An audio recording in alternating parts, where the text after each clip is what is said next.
الحمد لله نحمده ونستعينه ونستغفره ونعوذ بالله من شرور أنفسنا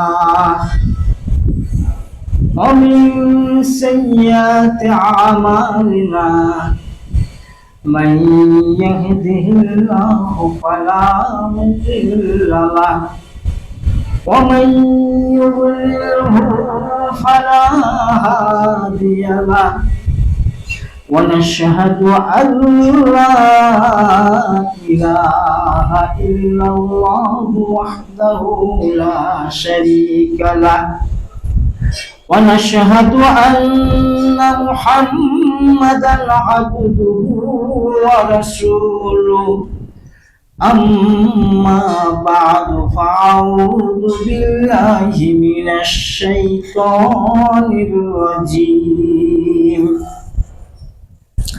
بسم الله الرحمن الرحيم إذا زلزلت الأرض زلزالها وأخرجت الأرض أثقالها وقال الإنسان ما لها وقال النبي صلى الله تعالى عليه وسلم من سره أن ينظر إلى يوم القيامة كهذين فليقرأ إذا الشمس كبرت وإذا السماء انفطرت وإذا السماء انشقت মুআজ্জাজ মুসাল্লিয়ান, সমস্ত প্রশংসা আল্লাহ রাব্বুল আলামিনের জন্য। অতঃপর দুরূদ ও সালাম বর্ষিত হোক আমাদের প্রিয় নবী মুহাম্মদুর রাসূলুল্লাহ সাল্লাল্লাহু আলাইহি ওয়াসাল্লাম, তার পরিবার পরিজন সহচর বৃন্দ এবং সকল উম্মতে মুমিন মুমিনার উপর। আল্লাহুম্মা সাল্লি আলাইহি। সম্মানিত সুধী, আমি পবিত্র কোরআনুল কারীমের সূরা জিলজালের কিছু অংশ এবং প্রিয় নবী মুহাম্মদুর রাসূলুল্লাহ সাল্লাল্লাহু আলাইহি ওয়াসাল্লামের অসংখ্য হাদিসের মধ্য থেকে একটা হাদিস পাঠ করেছি। ইহাকে সামনে রেখে সংক্ষিপ্ত আকারে খুতবার ইতি টানার চেষ্টা করব। আমা তাওফিক ইল্লা বিল্লাহ, হাসবুনাল্লাহু ওয়া নি'মাল ওয়াকিল। সম্মানিত সুধী, এই 2 সপ্তাহে দেখা যায় বেশ কয়েকবার ভূমিকম্প অনুভূত হয়েছে, গতকালকেও হয়েছে এবং বিভিন্ন জায়গাতে বিভিন্ন দেশে ভূমিকম্পের ক্ষয়ক্ষতি অনেক। আল্লাহ আমাদেরকে রক্ষা করেছে। তো এই ভূমিকম্পের এর আগে যে শুক্রবারে ভূমিকম্প হয়েছিল সেটা খুব বড় আকারের একটু ছিল, 5.9 কি 7 এমন। তো তাতে বেশ কিছু ক্ষতি হয়েছে। এখন এভাবে ভূমিকম্প হচ্ছে। তো এই ভূমিকম্পের সময় আমরা তো সব সময় কি করি না করি নিজেও জানি না। ওই দিনকার ঘটনা যে শুক্রবারে যে ভূমিকম্প হয়েছিল তখন আমরা কি অবস্থায় ছিলাম? কেউ হয়তো বা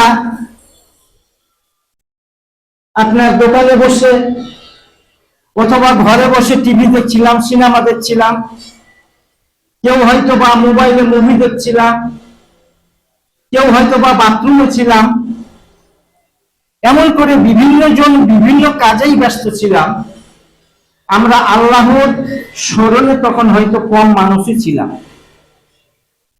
কিন্তু যদি সে সময় ভূমিকম্প হয়ে আমরা ধসে যেতাম, আমাদের স্থান কোথায় হতো? একটু চিন্তা করার বিষয়। সেজন্য আমাদের সদা সর্বদাই সতর্ক ও সাবধান থাকা দরকার। এবং আল্লাহর জিকির আজকারের সময় অতিবাহিত করা দরকার। এখন এই ভূমিকম্পগুলি হয় কেন, তার কারণ সম্পর্কে তিরমিজি শরীফের 1447 নম্বর হাদিসে যতটুকু পাওয়া যায় আমি সারসংক্ষেপ বলার চেষ্টা করব। সেটা হলো এই যে মানুষ যখন সরকারি সম্পদকে, অন্য সম্পদকে নিজের সম্পদ মনে করবে, মানুষ যখন আমানতের খেয়ানত করে, যে একজন আমানত গচ্ছিত রাখলো কাউরি কাছে, সেটা খেয়ানত করবে। অনুরূপ ভাবে যখন মানুষেরা স্ত্রীর অনুকম্পা হবে, স্ত্রীর নির্দেশ পালন করবে, মাকে দূরে সরিয়ে দিবে। অনুরূপ ভাবে ছেলেরা বাবাকে দূরে সরিয়ে দিবে, বন্ধুকে কাছে টেনে নিবে। তো যাই হোক, যখন খুন খারাপি বেড়ে যাবে, গান বাদ্য বেড়ে যাবে, এগুলো কি আমাদের মাঝে আছে নাকি? এখন এই সময় আছে নাকি? এই যে বারবার যে ভূমিকম্প হচ্ছে, তো এখন কি আছে? দেখা যায় এটা আল্লাহ রাব্বুল আলামিন আমাদেরকে সতর্ক করে দিচ্ছেন। যদি আমরা সতর্ক না হই তাহলে চরম ক্ষতিগ্রস্ত হবে আমাদের, এটাই ঠিক। আমরা কিন্তু একে নিয়ে ওভাবে চিন্তা করতেছি না, কিয়ামত যে হবে এটাও আমরা চিন্তা করতেছি না। তো আল্লাহ সুবহানাহু ওয়া তাআলা তিনি নিজেই বলছেন যে পৃথিবীতে এমন কতক মানুষ আছে যারা কিয়ামত দিবস, শেষ বিচারের প্রতিফল, এগুলাকে তারা বিশ্বাস করে না। তো আল্লাহ যেখানে বলছেন যে কিয়ামতকে অনেক মানুষ আছে বিশ্বাস করে না, এই দুনিয়া যে শেষ হয়ে যাবে, বিচারের সম্মুখীন হতে হবে, এগুলা অনেকে বিশ্বাস করে না, তাহলে আমরা কি বলতে পারি যে সব মানুষ কিয়ামত বিশ্বাস করে? আল্লাহ যে বলছেন মানুষেরা কিয়ামত বিশ্বাস করে না, তো তা তিনি নিজেই বলছেন ওয়া কানু ইয়াকুলুনা আইযা মিতনা ওয়া কুননা তুরাবান ওয়া ইযামা আইন্না লামাবউসুন। আল্লাহ বলছেন তারা বলে, আমরা যখন মরে মাটির সাথে মিশে যাব, আমাদের হাড়গোড় যখন বিচ্ছিন্ন হয়ে যাবে, তখন কি পুনরায় আমাদের জীবিত করা হবে? পুনরায় কি আমরা জীবিত হয়ে ফিরে আসব? অনুরূপ ভাবে আইযা মিতনা ওয়া কুননা তুরাবান যালিকা রাজউম বাঈদ। আমরা যখন মরে মাটির সাথে মিশে যাব, হাড়গোড় যখন বিচ্ছিন্ন হয়ে যাবে, তখন কি পুনরায় আমাদেরকে জীবিত করা হবে? এটা সম্ভব? এটা বিবেক বুদ্ধির বাইরে, এটা বহু দূরের কথা, এটা বহু দূরের কথা। এমনই বলে আল্লাহ তাদের সম্পর্কে বলে দিচ্ছেন ওয়া কানু ইয়াকুলুনা আইযা মিতনা ওয়া কুননা তুরাবান ওয়া ইযামা আইন্না লামাবউসুন আওয়া আবাউনাল আউয়ালুন قل إن الأولين والآخرين لمجموعون إلى ميقات يوم معلوم। আমি পুরো তরজমা করব না, যেহেতু আগের আয়াতখানিতে আমি তরজমা করেছি। এখানে তারা বলছেন আওয়ালুন, আমরা জীবিত হয়ে ফিরে আসবো এবং আমাদের পূর্বপুরুষ যারা পূর্বে অতিবাহিত হয়ে চলে গেছে তারাও কি ফিরে আসবে? আল্লাহ বলছেন কুল ইন্নাল আউয়ালিনা ওয়াল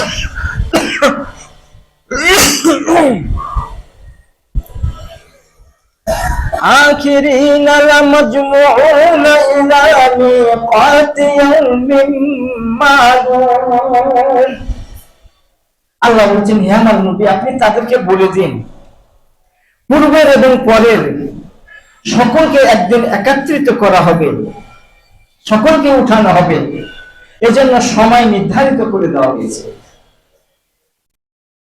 তাহলে এই আয়াতগুলি থেকে আমরা স্পষ্ট বুঝতে পারলাম, এরকম আরো অসংখ্য আয়াত আছে, আমরা স্পষ্ট বুঝতে পারলাম যে পৃথিবীতে অনেক মানুষ আছে যারা শেষ বিচার এই কিয়ামত দিবসকে তারা বিশ্বাস করে না। কিন্তু কিয়ামত যে হবেই হবে, দিন রাত যেমন সত্য, কিয়ামত সংঘটিত হওয়াটা তেমন সত্য।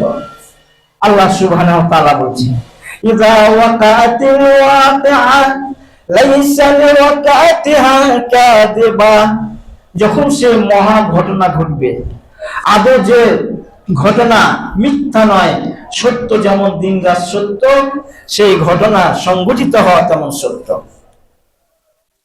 এরপরে আরো বলা হচ্ছে, ইযা জুলজিলাতিল আরদু জিলজালাহা ওয়া আখরাজাতিল আরদু আসফালাহা ওয়া ক্বালাল ইনসানু মা লাহা, যখন জমিনকে ভীষণ ভাবে দুলিয়ে দেওয়া হবে, এই পৃথিবী যখন কম্পন শুরু করে দিবে, ওয়া ক্বালাল ইনসানু মা লাহা, হায়রে এই জমিনের কি হলো, জমিন এমন করে কাঁপছে কেন, এবং এই জমিন থেকে তার গর্ভের মাঝে যে সমস্ত জিনিস আছে সেগুলোকে বের করে উঠিয়ে ফেলবে উপরে, অর্থাৎ কবরের মানুষগুলিকে উঠিয়ে দিবে, এবং সোনা মণি মুক্তা হীরা যা আছে সবকিছু জমিনের নিচে তা উঠিয়ে ফেলবে। তখন মানুষেরা হয়রান পেরেশান হয়ে যাবে, এটা কি হলো, এমন কাঁপছে কেন, এমন হয়ে গেল কেন।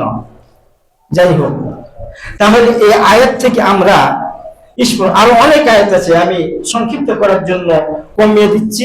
তো এই আয়াতগুলি থেকে আমরা বুঝতে পারতেছি কি যে কিয়ামত হবেই হবে, কিয়ামত সংগঠিত হবে। একটা জোরালো যুক্তি সহকারে আয়াত আল্লাহ রাব্বুল আলামিন আমাদের সামনে পেশ করেছে, সেটা হলো এই, নাহনু আউলিয়াউকুম ফিল হায়াতিদ দুনিয়া ওয়া ফিল আখিরাতি ওয়া লাকুম ফিহা মা তাশতাহি আনফুসুকুম ওয়া লাকুম ফিহা মা তাদউন। মৃত্যুর সময় নেককার ফেরেশতার কাছে গিয়ে, নেককার মৃত্যু ব্যক্তির কাছে গিয়ে কিছু ফেরেশতা বলবে, নাহনু আউলিয়াউকুম ফিল হায়াতিদ দুনিয়া, আমরা এই দুনিয়ার জীবনে বন্ধুরা, দুনিয়ার জীবনে আমরা তোমাদের সঙ্গে ছিলাম, আর আখিরাতের জীবনে আমরা তোমাদের সঙ্গে থাকব। তোমরা সেখানে পাবে তাই যা তোমাদের মনের দাবি বা চাহিদা, অতএব তোমাদের ভয় নাই। দুনিয়ার জীবনে আমরা তোমাদের সাথী ছিলাম, আখিরাতের জীবনে তোমাদের আমরা সাথী থাকব। তাহলে এখানে আল্লাহ তাআলা বলছেন যে দুনিয়ার জীবনে ছিলাম, আখিরাতের জীবনে থাকবো, সেখানে ভয় নাই, আর তোমরা সেখানে তাই পাবে, মা তাশতাহি আনফুসুকুম, যা তোমরা সেখানে যা চাইবে তাই পাবে। তো তাহলে এর থেকে বোঝা যায় কি যে আমাদের কি এমন কোনো চাওয়া পাওয়া আছে যে আমাদের এই বর্তমান সিস্টেমের পৃথিবীতে সেটা পূর্ণ হচ্ছে না, আর সেটাকে পূর্ণ করা হবে সেখানে? হ্যাঁ, এমন যদি দেখা যায় তাহলে কিছু জিনিস আছে যে আমরা সেগুলো এখনো আমরা পাই নাই। যেমন এর পূর্বে আমি কয়েকটা জিনিস বলতে চাই।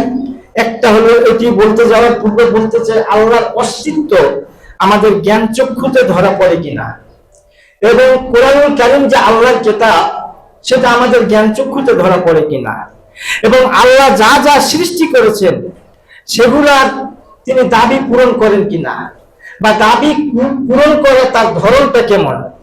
এই মানুষের এমন কোন মৌলিক দাবি আছে নাকি যে সেটা এই বর্তমান সিস্টেমের পৃথিবীতে পূরণ হচ্ছে না, সেটাই বা সেখানে পূরণ হবে? হ্যাঁ, তাহলে এভাবে আমরা দেখি। এবার আসুন আল্লাহর অস্তিত্ব সম্পর্কে আল্লাহ নিজে বলছেন। একটা আয়াত, সুন্দর একটা আয়াত বলছেন, আল্লাযীনা ইয়াযকুরুনাল্লাহা কিয়ামান ওয়া কুউদান ওয়া আলা জুনুবিহিম ওয়া ইয়াতাফাক্কারুনা ফী খালকিস সামাওয়াতি ওয়াল আরদ রব্বানা মা খালাকতা হাযা বাতিলান সুবহানাকা ফাকিনা আযাবান নার।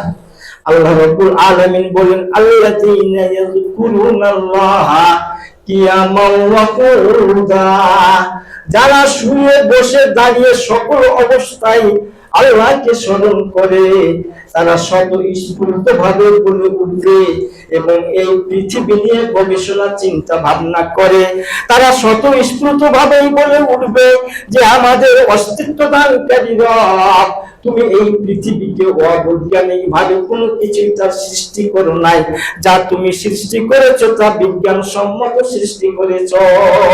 তুমি পৃথিবীতে যা কিছু সৃষ্টি করেছো কোনোটাই অপ্রয়োজনীয় সৃষ্টি করো নাই, এবং বিজ্ঞান ছাড়া তুমি সেটাকে সৃষ্টি বিজ্ঞান সম্মত তুমি সৃষ্টি করেছো।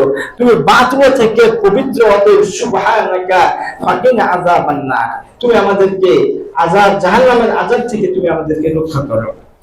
এখন আসুন এই আয়াত থেকে কিছু কথা বলি। এখানে দেখা যায় মানুষ বলে এই পৃথিবীটা একটা অ্যাক্সিডেন্টের ফলে সৃষ্টি হয়েছে। পৃথিবীটা অ্যাক্সিডেন্টের ফলে সৃষ্টি হয়েছে। কিভাবে পৃথিবীটা অ্যাক্সিডেন্টের ফলে সৃষ্টি হলো? তো তারা বলতে চাচ্ছে যে সূর্যের পাশ দিয়ে একটা শক্তিশালী নক্ষত্র দ্রুত গতিতে ছুটে যাচ্ছিল, আর যখন সূর্যের পাশ দিয়ে নক্ষত্রটা দ্রুত গতিতে ছুটে যাচ্ছিল তখন ওই সূর্যের দুর্বল অংশগুলি আপনার ছিটকে পড়ে যায়। আর এই ছিটকে পড়া অংশগুলি হচ্ছে আপনার সূর্যে, আপনার এই গ্রহের উপগ্রহ। একটা ছিটকে পড়া অংশের মধ্যে আমাদের এই পৃথিবী, বলেন নাউজুবিল্লাহ। আসুন আমরা আপাতত তাদের এই যুক্তি আমরা মেনে নিচ্ছি, কিন্তু এর আগে ও পরে কিছু প্রশ্ন থেকে যায়। সে প্রশ্নগুলির জবাব দিবে কে? জবাবগুলি পাবো কোথা থেকে? কে জবাব দিবে?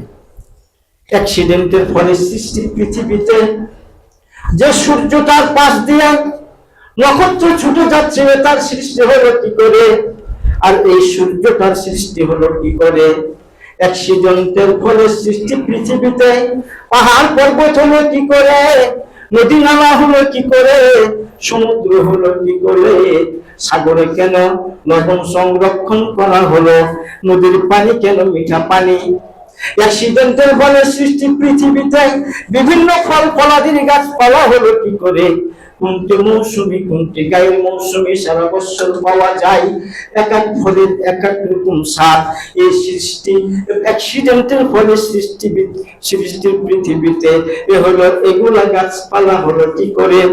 এমনি করে দেখা যায় আপনার সূর্য চলে সূর্যের গতিতে, চাঁদ চলে চাঁদের গতিতে, কিন্তু এদের মাঝে দূরত্বের কম বেশি হয় না কেন?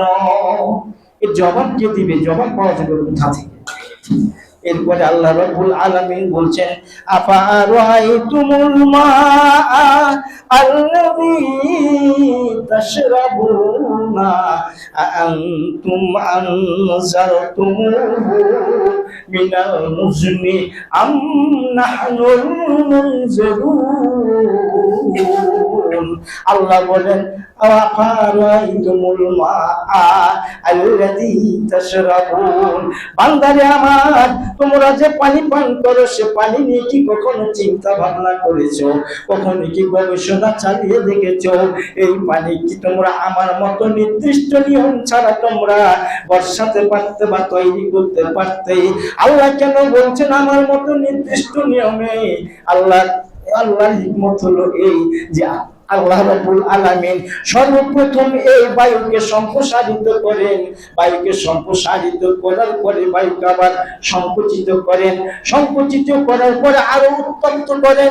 উত্তপ্ত করার পরে বায়ুকে আবার সংকুচিত করে কোটি কোটি টন ওই বাতাসের সাহায্যে কোটি কোটি টন পানি আকাশে তুলে নেন। আকাশে তুলে নেওয়ার পরে আবার ওই বায়ুকে ছেড়ে দেন। বায়ুকে ছেড়ে দেওয়ার পরে আবার ঠান্ডা করেন। ঠান্ডা হওয়ার পরে আবার ওই জলীয় বাষ্পগুলার কণাগুলোকে একত্রিত করে একটা বৃষ্টির ফোঁটা তৈরি করেন। বৃষ্টি ফোঁটা তৈরি করে আকাশ থেকে মাধ্যাকর্ষণ শক্তির সাহায্যে এই জমি পর্যন্ত এই পানি বর্ষণ করে থাকে। আমরা যে পানি পান করি সেগুলো এভাবে আল্লাহ রাব্বুল আলামিন আমাদেরকে দিয়ে থাকেন। তাহলে এগুলা কি অ্যাক্সিডেন্টের ফল? এগুলা কিভাবে দিয়ে থাকেন আমাদেরকে একটু চিন্তা করতে হবে। যাই হোক, এরপরে আমি যেটি বলছিলাম সেটি হলো এই যে আল্লাহ তাআলা যা যা সৃষ্টি করেছেন তাদের প্রত্যেকের দাবি তিনি পূরণ করেছেন কিনা, বা পূরণ করার জন্য মানে কোনো ব্যবস্থা আছে কিনা। হ্যাঁ, এখন দেখা যায় যে আমরা যদি লক্ষ্য করি তাহলে এমন কিছু দাবি আছে যা পূরণ এখনো হয়নি। তো আমি বলতে চাই, এর পূর্বে যেমন আল্লাহ যা সৃষ্টি করেছেন, 3 নম্বর প্রশ্নে বলেছেন যা যা সৃষ্টি করেছেন তাদের প্রত্যেকের দাবি আল্লাহ পূরণ করেন কিভাবে দেখেন। একটা ছোট্ট জীব থেকে শুরু করেন, ছোট্ট জীব। আমি আপনাদের একটা প্রশ্ন করতে চাই যে পৃথিবীতে অনেক প্রাণী আছে, কিন্তু অনেক প্রাণীর মধ্যে এমন একটা প্রাণী আছে যে খুব ছোট্ট প্রাণী, কিন্তু সেটা অন্ধ। এই অন্ধ প্রাণীটা, তাকে আল্লাহ তাআলা, এই অন্ধ প্রাণীর দাবি হলো, এ আল্লাহ রাব্বুল আলামিন, তুমি আমাকে অন্ধ করে সৃষ্টি করেছো। আমাদের অন্ধ করে সৃষ্টি করার কারণে আমরা চোখে কিছু দেখি না, কিন্তু অন্ধ থেকে যেন আমরা আমাদের খাদ্য সংগ্রহ করে নিতে পারি, আমাদের প্রজনন আমরা বিস্তার করতে পারি, সে ব্যবস্থা তুমি করে দাও। আল্লাহ রাব্বুল আলামিন সে ব্যবস্থা করে দিয়েছেন। ওই প্রাণীটা হলো কি, আপনারা কেউ বলতে পারেন? প্রাণীটা হলো একটা খুব ছোট্ট প্রাণী, উই পোকা। এই উই পোকা এত ছোট্ট প্রাণী যে তাদের গায়ে এত নরম, তাদেরকে ধরে যদি একটু 2 আঙ্গুলে চাপ দেওয়া হয় তাহলে পানি হয়ে গলে যায়। কিন্তু তাদের দাবি হলো, আল্লাহ তুমি আমাদের অন্ধ করে সৃষ্টি করেছ, অতএব তুমি আমাদের খাদ্যের ব্যবস্থা করে দাও, অন্ধ থেকে যেন আমরা খাদ্য গ্রহণ করতে পারি। তাই পাকস্থলীতে আল্লাহ তার এমন শক্তি দিয়ে দিয়েছেন যে আমাদের শক্ত কাঠগুলিকে খেয়ে তারা সহজে হজম করতে পারে। এই কাঠগুলি আপনি আপনার মেয়েকে একটা আলমিরি বানিয়ে দিয়েছেন, একটা সুকেশ বানিয়ে দিয়েছেন, কতদিন পরে দেখা যায় আপনার মেয়ে কাঁদতে কাঁদতে আপনার বাড়িতে হাজির। ভাই আব্বা, কি কাঠের আপনি আলমিরা দিলেন, কি কাঠের সুকেশ দিলেন, ওই পোকাতে সব খেয়ে শেষ করে দিয়েছে। তো আল্লাহ তাআলা তাদের এই খাবারের ব্যবস্থা করেছেন এবং তাদের পাকস্থলীতে এই শক্তি দিয়েছেন। এবং অনুরূপ ভাবে আল্লাহ তাআলা তাদেরকে ইঞ্জিনিয়ারিং বিদ্যায় এত পারদর্শী করেছেন, ইঞ্জিনিয়ারিং বিদ্যায় এত পারদর্শী করেছেন যে তারা যেভাবে ঘর নির্মাণ করে, পৃথিবীর কোন ইঞ্জিনিয়ার ওইভাবে একটা ঘর নির্মাণ করে দেখাতে পারবে না। কি তাহলে তাদের দাবি আল্লাহ পূরণ করেছেন। এরপর আরো তার চাইতে আরো ছোট্ট প্রাণী ধরুন, আপনার একটা এই যে পিপলিকা। পিপলিকা সে কি করে, তার শরীরের তার ওজন যতটুকু, তার শরীরের ওজন যতটুকু, তার চাইতে 16 গুণ বেশি ওজন সে সহজে দাঁত দিয়ে ধরে তার গন্তব্যে নিয়ে পৌঁছতে পারে। আল্লাহ তাআলা এই শক্তি তাদের দিয়েছেন, তাদের দাবি। এবং এত তাদের নাকে ঘ্রাণ শক্তি দিয়েছেন, আপনি মিষ্টি কড়াই করে যেখানে আপনি লুকিয়ে রাখেন, পৃথিবীর কেউ টের না পেলে পিপলিকা টের পেয়ে যায়। আপনি মিষ্টি নিয়ে রেখেছেন, ভিতরে শুকেছে, কিন্তু ভিতরে ভিতরে সব খেয়ে শেষ করে দিয়েছে। এ হলো তাদের দাবি, আল্লাহ তাআলা পূরণ করেছেন। অনুরূপ ভাবে যে সমস্ত জীবজন্তু পানিতে বসবাস করে, তাদের দাবি হলো, আল্লাহ যেহেতু তুমি আমাদেরকে পানিতে বসবাস করার জন্য তুমি আমাদেরকে সৃষ্টি করেছো, তো এই পুষ মাস মাঘ মাসের শীতে যাতে করে আমাদের আপনার পানিতে সাঁতার কাটতে গিয়ে ঠান্ডা না লাগে, নিউমোনিয়া না হয়, জ্বর না হয়ে যায়, তুমি সে ব্যবস্থা করো। আল্লাহ তাআলা সে ব্যবস্থা করেছেন। এই মাঘ মাসের শীতের সময় দিব্যি মাছগুলা সাঁতরাচ্ছে পানির মাঝে, কিন্তু তাদের সর্দিও হয় না, তাদের নিউমোনিয়া হয় না, তাদের কাশিও হয় না। তাদের আল্লাহ এই দাবি পূর্ণ করেছেন। অন্যান্য জীবজন্তুর দাবি হলো, হে আমাদের রব, হে আমাদের অস্তিত্ব দানকারী প্রভু, তুমি আমরা যেহেতু এমন জন্তু করে সৃষ্টি করেছো, আমাদের বাচ্চাগুলিকে আমরা কোলে পিঠে করে মানুষ করতে পারি না, আমরা তাদেরকে তেল কাজল দিয়ে আমরা লালন পালন করতে পারি না, তাদেরকে আমরা বহন করতে পারি না। অতএব তুমি তাদেরকে এমন একটা ব্যবস্থা করে দাও যাতে করে তারা জন্মের সাথে সাথে আমাদের সাথে চলতে ফিরতে পারে, আমাদের কথা বুঝতে পারে, আর তাদের সেই ব্যবস্থা করে দাও। আল্লাহ রাব্বুল আলামিন তাই করে দিয়েছেন। দেখুন, একটা মুরগির বাচ্চা ডিম থেকে ফুটে বেরিয়ে তার মায়ের সাথে কিলকিল করে দৌড়িয়ে বেড়ায়, আর আমরা মানুষ, আমরা বাহাদুর, বীর বাহাদুর, আমাদের কত ক্ষমতা, আমাদের কত অহংকার, আমাদের কত মানে মানে আমরা অহংকারী, অথচ আমরা সেদিন মায়ের পেট থেকে বাড়িয়ে মানে নড়াইলে নড়তে পারি, চড়াইলে চড়তে পারি, না হলে আমাদের কোনো ক্ষমতা থাকে না, খাওয়াইলে খেতে পারি। কিন্তু দেখেন এই আল্লাহ ওই সমস্ত জীব জন্তুগুলার দাবিকে তিনি পূর্ণ করেছেন। একটা আপনার মুরগির বাচ্চাগুলি বের হওয়ার সাথে সাথে তার মার সাথে চলতে থাকে। বাচ্চাগুলির দাবি হলো, হে আমাদের রব, এই চিল পাখি বাজ পাখি আমাদের সূত্র, কিন্তু তারা যখন আকাশে আসবে, আমরা যখন মায়ের সাথে ঘুরবো, বন জঙ্গলে যখন ঘুরবো, তখন তারা যখন আসবে, তখন এমন একটা শব্দের ব্যবস্থা করে দাও, আমাদের মায়েরা এমন একটা শব্দ করবে যাতে করে সাইরেনের আওয়াজ করবে, আমরা বন জঙ্গলে গিয়ে আমরা আশ্রয় গ্রহণ করে নিব, তখন আমরা বেঁচে যাব।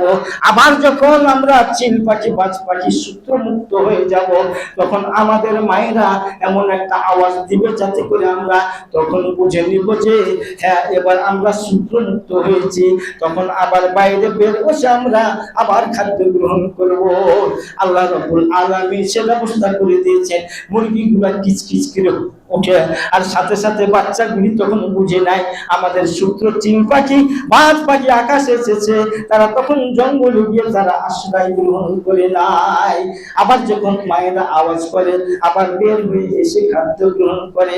এমনি করে আপনার এই সমস্ত আমাদের মানুষের বাচ্চাদের দাবি হলো, আল্লাহ যখন তুমি আমাকে পৃথিবীতে নিয়ে এসেছো, তখন আমার দাবি হলো এই যে আমি তো খাদ্য গ্রহণ করে নিজে হাতে তুলে খেতে পারবো না, আমি খাদ্য গ্রহণ করতে পারবো না, অতএব তুমি এমন একটা খাবারের ব্যবস্থা করে দাও যাতে করে আমরা অসহায় ভাবে আমরা খাদ্য গ্রহণ করতে পারি।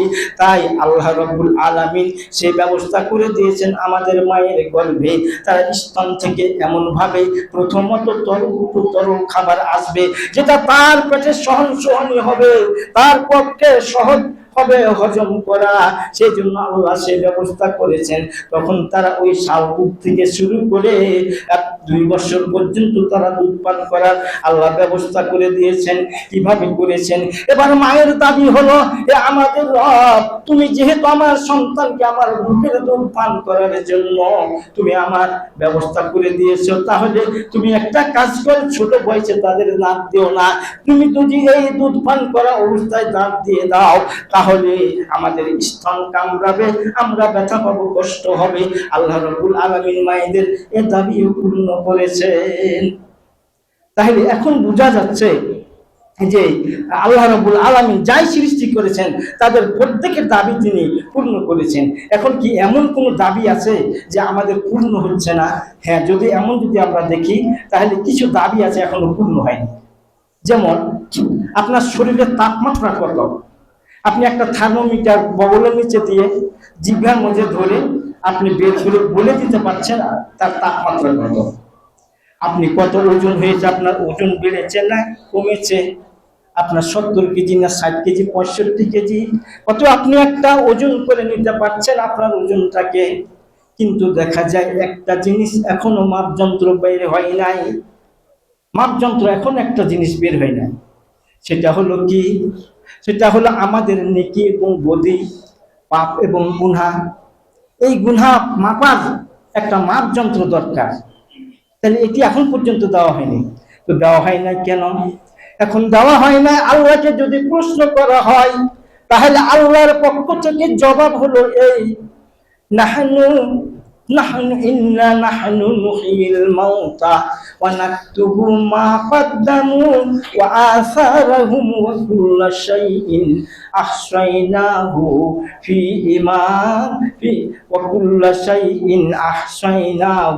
ফি কিতাবিম মুবিন।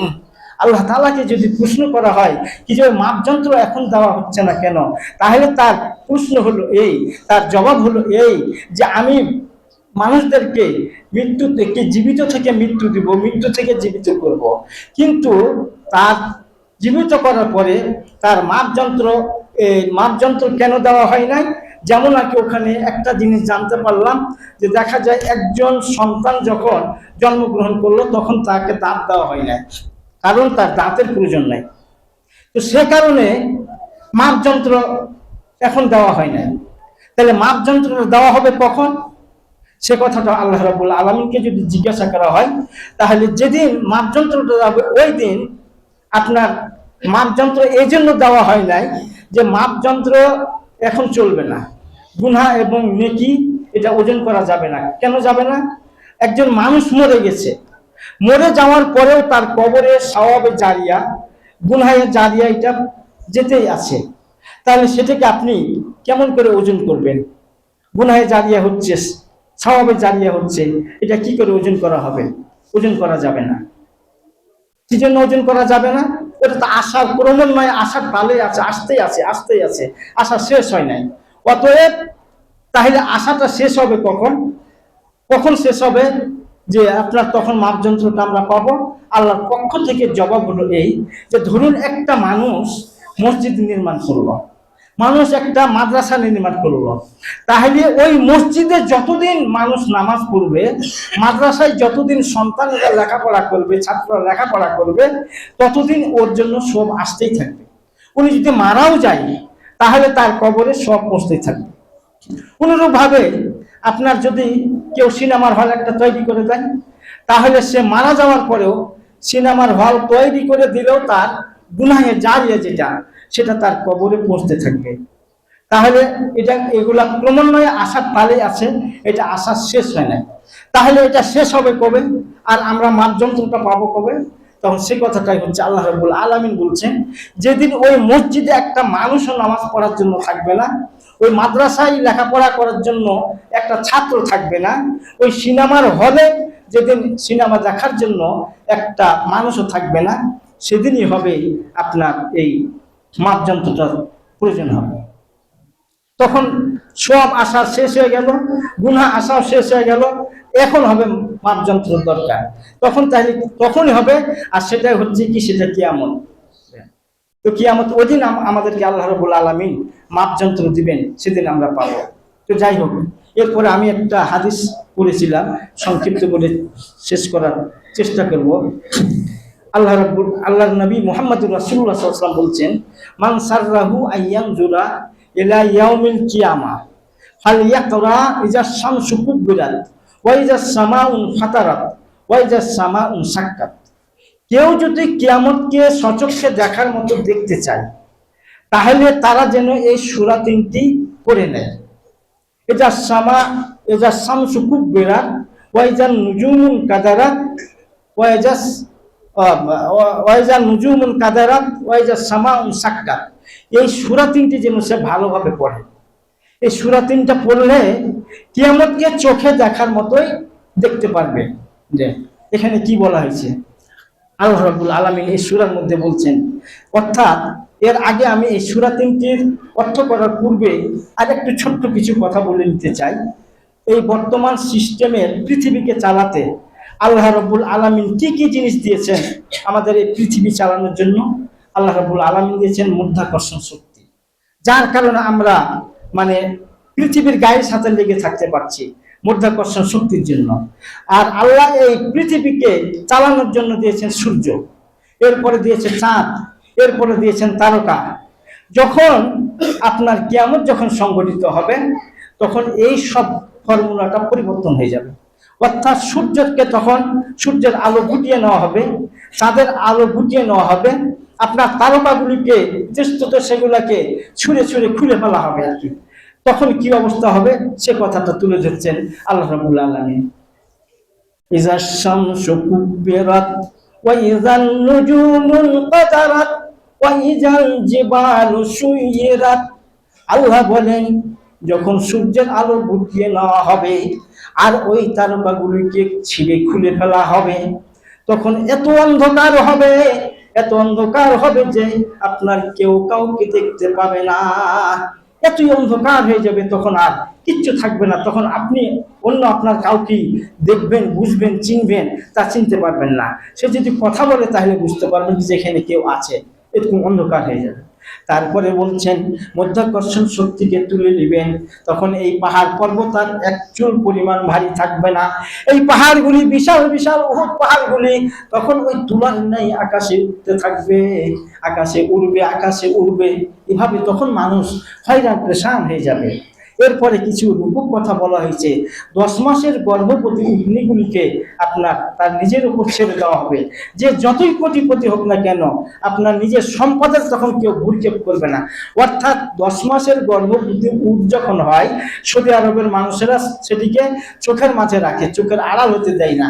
তার কারণ বাচ্চা যাতে নষ্ট না হয়, সেটি তাদের একটা যানবাহন, এবং সেটা তাদের খুব মূল্যবান সম্পদ। তো এই কথাটা বলে আল্লাহ রাব্বুল আলামিন কথাই বুঝাতে চাচ্ছেন, যারা যত কোটিপতি হোক না কেন, যখন এইভাবে যখন এরকম হয়ে যাবে, যখন সূর্যের আলো গুটিয়ে নেওয়া হবে, তারপর যখন খুলে ফেলা হবে, তখন আর কেউ কাউরি সম্পদের দিকে ভ্রুক্ষেপ করবে না, কেউ চেয়েও দেখবে না।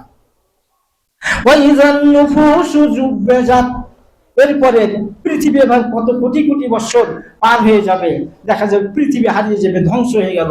কিন্তু এই পৃথিবীটা আবার হঠাৎ করে আবার পূর্বের ন্যায় কোটি কোটি বছর পরে আবার আবার আবার যেমন পৃথিবী আছিল এমনই পৃথিবী হবে। কিভাবে হবে? আপনার দেখা যায় এই পৃথিবীর এই ঘন কোনাগুলিকে আল্লাহ তাআলা আপনার একটা একটা বল তৈরি করবেন। বল তৈরি করার পরে সেগুলোতে আল্লাহ শক্তি দিবেন, আর সেটা তখন হবে কি, সমতল একটা ভূমির মতো হবে। যেমন আমরা পানি জাল দিই, পানি জাল দিলেই আপনার ওই পানিকে যদি আপনি পাইপের সাহায্যে অন্য কোনো পাত্রে যদি রাখার চেষ্টা করেন, তাহলে বাষ্প আকারে উড়ে উড়ে আর একটা পাত্রে গিয়ে জমা হবে। তো ওই দিন যে আপনার যেটা হবে, সেটা আল্লাহ রাব্বুল আলামিন এই যে পৃথিবী আছে, সে পৃথিবীটাই তখন আবার হবে। প্রথমত থাকবে সেটা তরল, তরল থাকার কারণে একবার সমান হয়ে যাবে, উঁচু নিচু থাকবে না, একবার তরল হয়ে যাবে। তরল হয়ে যাওয়ার পরে যখন সমান হয়ে যাবে, আর সেটাই হবে আমাদের কিয়ামতের মাঠ। তখন সেখানে আমাদেরকে উপস্থিত করা হবে। যাই হোক, উপস্থিত করার পরে প্রথমত যে প্রশ্নটা আপনার করা হবে সর্বপ্রথম, সেটা বলছে ওয়াইজান নুফুসু যুবিজাত ওয়াইজাল মাউদাতু সুইলাত বিআইয়ি যামবিন কুতিলাত। সেদিন যতগুলি প্রশ্ন করা হবে, তার মধ্যে একটা প্রশ্ন এখানে উল্লেখ করা হয়েছে, ওয়াইজান নুফুসু যুবিজাত, যে সেদিন নাফগুলিকে জুড়ে দেওয়া হবে। জুড়ে দেওয়ার পরে তাকে জিজ্ঞাসা করা হবে, ওয়াইজাল মাউদাতু সুইলাত, আরে ভাই তুমি কি জন্য সেদিন এই তোমার সন্তান, তোমার মেয়েটাকে কেন হত্যা করেছিলে? কি জন্য, কি কারণে হত্যা করেছিলে? এখন যারা ভ্রূণের সাহায্যে, আপনার ওষুধের সাহায্যে যারা হত্যা করে থাকে, তারা এ দলে সামিল হবে। তার কারণ হলো এই, আল্লাহর জমিনে আল্লাহর বান্দা আসবে, আমি বাধা দেওয়ার কে? এটা আমার বোকামি নয়, চরম বোকামি।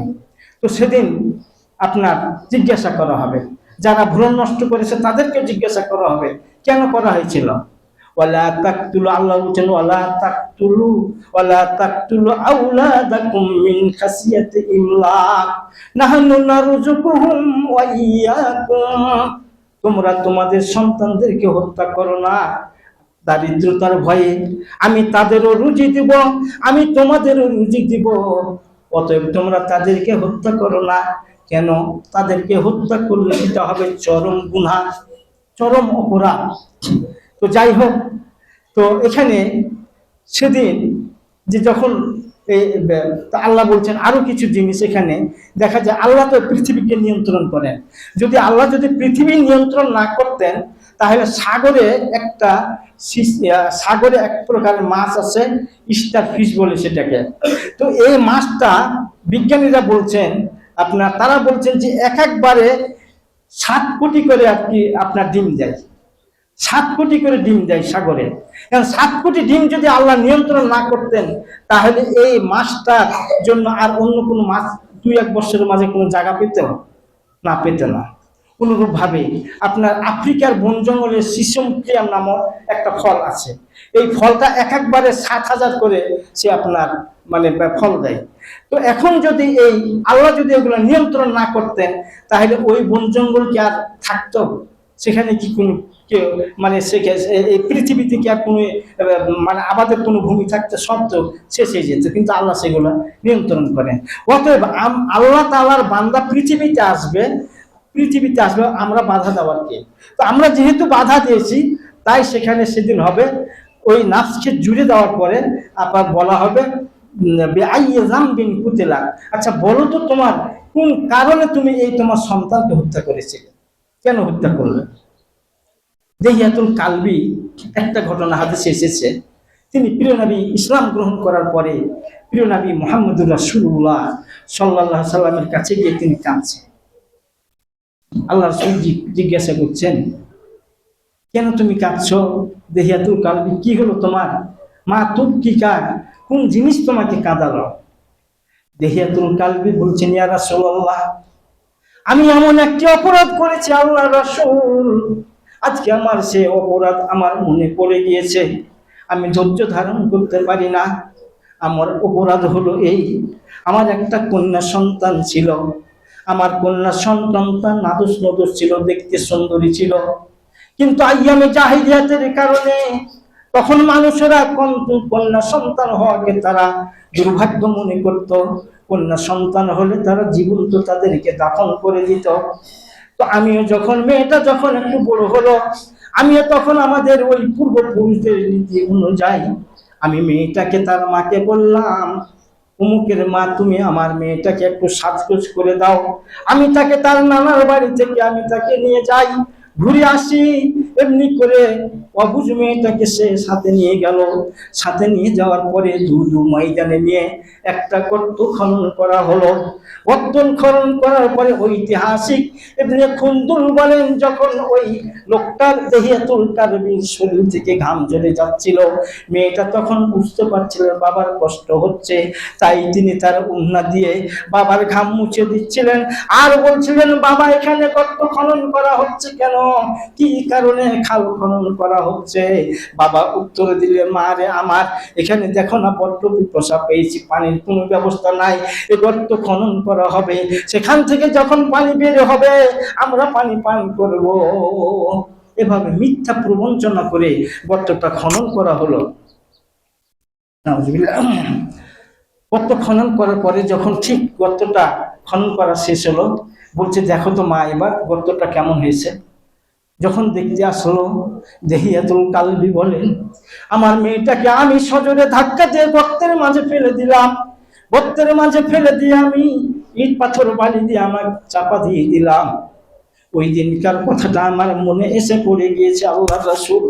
আমার মেয়েটা চিৎকার করে বলতেছিল, আব্বা জান, আমাকে এভাবে গর্তে ফেলে যাবেন না, আমি কোনদিন যদি জীবনে বেঁচে থাকি আপনাকে আমি আব্বা বলে ডাক দিব না, পৃথিবীর কোনো মানুষ জানতে পারবে না তুমি আমার বাবা, কেউ জানতে পারবে না তোমার মেয়ে আছে।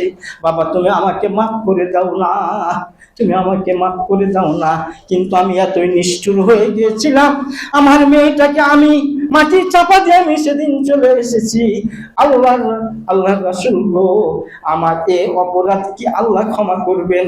আল্লাহ যদি আমার এই অপরাধ যদি ক্ষমা করেন, তাহলে আজকে আমি ইসলাম ধর্ম গ্রহণ করে নিব, তাহলে আমি ইসলাম ধর্ম গ্রহণ করব।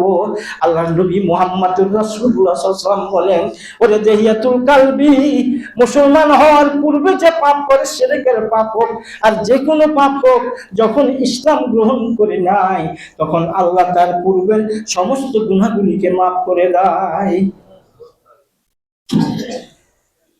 সময় অনেক অতিবাহিত হয়ে গেছে, আজকে আমি আসলে বিষয়টা শেষ করতে পারলাম না, অনেক লম্বা বিষয়। ওয়াকুলু কাওলি হাযা আস্তাগফিরুল্লাহ লানা ওয়া লাকুম ওয়াসাইরিল মুসলিমিন, বারাকাল্লাহু লানা ওয়া লাকুম ফিল কুরআনিল মাজিদ, ফাইন্নাহু তাআলা জাওয়াদুন কারীমুন মালিকুম ওয়া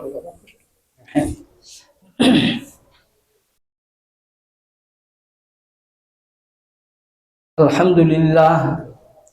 আলহামদুলিল্লাহি নাহমাদুহু ওয়া নাস্তাঈনুহু ওয়া নাস্তাগফিরুহু ونعوذ بالله من شرور أنفسنا ومن سيئات أعمالنا، من يهده الله فلا مضل له ومن يضلله فلا هادي له، ونشهد أن لا إله إلا الله وحده لا شريك له، ونشهد أن محمدا عبده ورسوله، أما بعد فأعوذ بالله من الشيطان الرجيم، إن الله وملائكته يصلون على النبي يا أيها الذين آمنوا صلوا عليه وسلموا تسليما اللهم صل على محمد وعلى آل محمد كما صليت على إبراهيم وعلى آل إبراهيم إنك حميد مجيد اللهم بارك على محمد وعلى آل محمد كما باركت على إبراهيم وعلى آل إبراهيم إنك حميد مجيد اللهم اعز الإسلام والمسلمين وخذل الكفرة والمشركين رب ارحمهما كما ربياني صغيرا اللهم إنا نعوذ بك من عذاب القبر ونعوذ بك من عذاب جهنم اللهم إنا نسألك جنة الفردوس اللهم إنا نسألك جنة الفردوس اللهم إنا نسألك جنة الفردوس اللهم اغفر لي ولوالدي وللمؤمنين يوم يقوم الحساب اللهم أذهب الباس رب الناس واشف أنت الشافي لا شفاء إلا شفاؤك شفاءك لا يغادر سقاما ربي أنا مسني الضر وأنت أرحم الراحمين ربنا آتنا في الدنيا حسنة وفي الآخرة حسنة وقنا عذاب النار عباد الله إن الله يأمر بالعدل والإحسان وإيتاء ذي القربى وينهى عن الفحشاء والمنكر والبغي يعظكم لعلكم تذكرون ولذكر الله تعالى وأولى وأزواج الله وأتم أكبر السلام عليكم ورحمة الله